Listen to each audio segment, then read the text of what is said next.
Kalau urusan gajah dan umbut sawit sudah beres, sekarang saatnya kita mulai mencari bahan tambahan untuk memasak. Kita masih butuh sayuran pelengkap, gulai umbut sawit yang mau dimasak. Bang Blue mengajakku untuk menyusuri aliran sungai Batang Serangan untuk mencari kencung atau kecombrang dan daun pakis. Dengan tubing alias bandalan bekas ini, kami akan menyusuri sungai karena yang kami cari banyak tumbuh di tepiannya. Istilahnya main tubing sambil cari bahan masakan. Di mana kita bisa cari? Ini bang, kita nanti kita nganyut. Kita cari di pinggir-pinggir sungai, banyak tumbuh itu bang. Banyak di sana? Iya. Oh, sana kita? Ya, jangan lama-lama lagi, yuk kita ke sana. Oh, bang. Oke. Kita naik ini bang. Oke, kita naik ini. Main tubing ini pasti seru. Kita tinggal duduk santai di bagian tengah bandalam yang sudah diberi tali sambil mengikuti arus aliran sungai.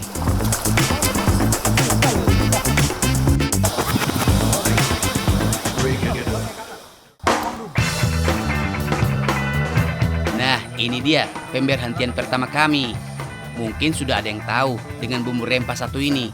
Tapi bagi aku, ini pertama kalinya melihat kencung alias kecombrang.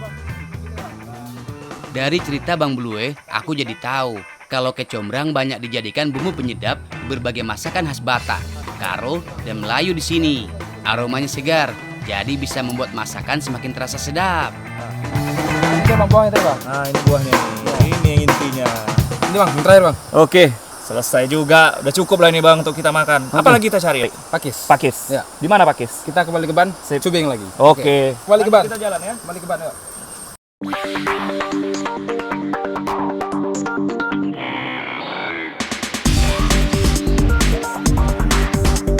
Satu bahan sudah didapat. Kita lanjut lagi. Masakan yang kami buat ini akan bercita rasa karo. Kalian tahu lah ya, kalau masakan tanah Sumatera kayak rasa rempah-rempah. Nah, yang kami cari sekarang adalah pakis liar.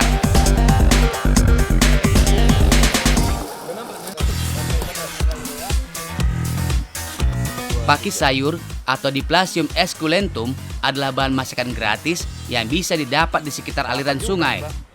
Pakis tumbuh liar di tempat yang lembab dengan intensitas hujan yang cukup tinggi, kayak di pinggir sungai ini. Jangan bilang kita anak Sumatera kalau belum pernah makan sayur pakis. Yang diambil bagian pucuk dan tunas mudanya saja. Kata Bang Blue, kalau masih bisa dipetik, artinya masih muda. Nah, kalau susah diambil adalah pakis tua.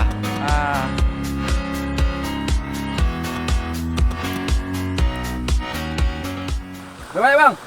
Segini. Banyak nih.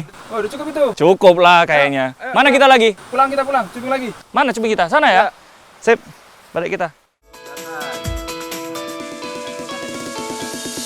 Semua bahan dan bumbu sudah disiapkan. Saatnya masak lah. Kami rame-rame di tepi sungai kayak gini bukan lagi konser, tapi kami rombongan yang siap masak umbit sawit jadi masakan yang lezat. Aku bertugas menyiapkan dan membersihkan umbut sawit yang sudah kuambil.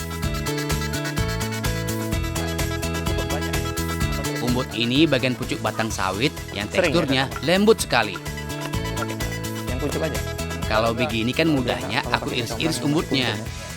Kan kita sedang di kampung kakak-kakak dari suku Karo.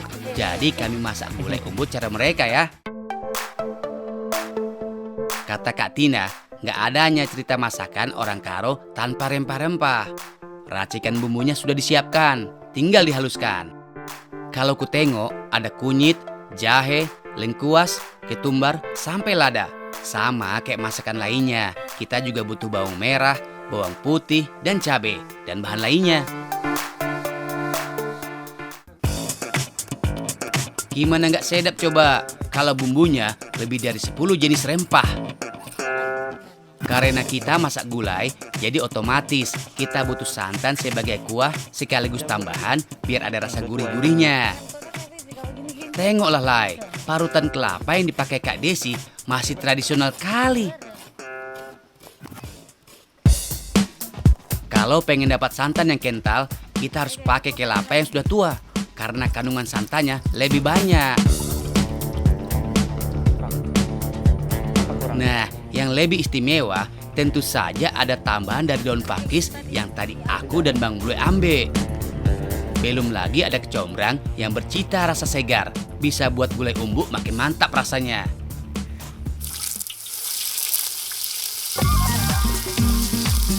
Karena aku masih urus umbut sawitnya, jadi biar Kak Tina dan Bang Blue yang menumis bumbunya.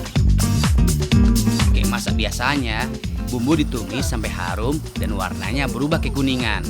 Kata Kak Desi, itu tandanya bumbu sudah masak. Barulah kemudian santan dimasukkan.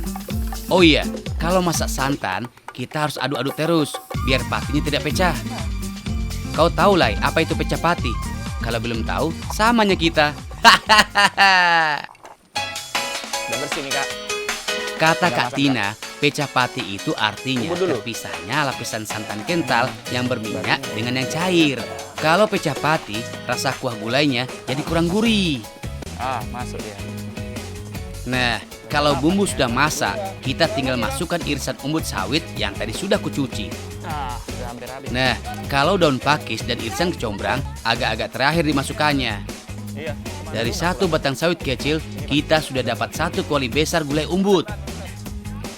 Jadi kalau masaknya agak lama sedikit, ya wajarnya itu.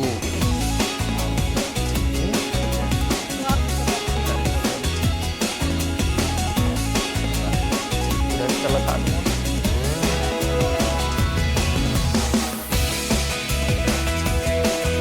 Main sama gajah sudah, cari bumbu sudah, gulai pun lah masak. Jadi bisanya kita makan sekarang. Siap nih makanan kita Kak. Tadinya tak pernah terbayang kalau umbut sawit bisa dimakan. Rasanya sedap.